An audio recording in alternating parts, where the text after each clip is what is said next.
সূরাতুল হামদ বলা হয় কোন সূরাকে? যে সূরাতে কেবল আল্লাহরই প্রশংসা করা হয়েছে। সূরা ফাতিহা। সূরা ফাতিহা, রাইট অ্যান্সার।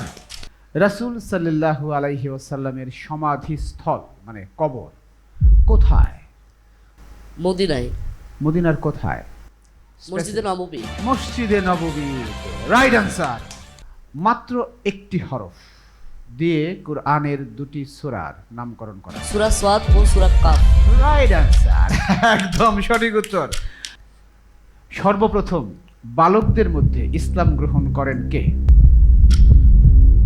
বালকদের মধ্যে, নট ম্যাচিউর বয়,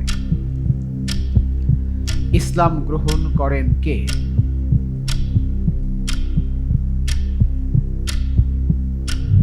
আবু বকর রাদিয়াল্লাহু আনহু। বালকদের মধ্যে হযরত আলী রাদিয়াল্লাহু হযরত আলী রাদিয়াল্লাহু তাআলা আনহু।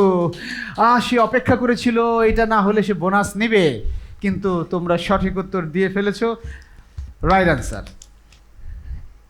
কোন নবী দুশমনের ঘরে লালিত পালিত হয়ে বড় হয়েছে? হযরত মুসা আলাইহিস সালাম। বেশি সহজ না? আচ্ছা, সঠিক উত্তর কার ঘরে?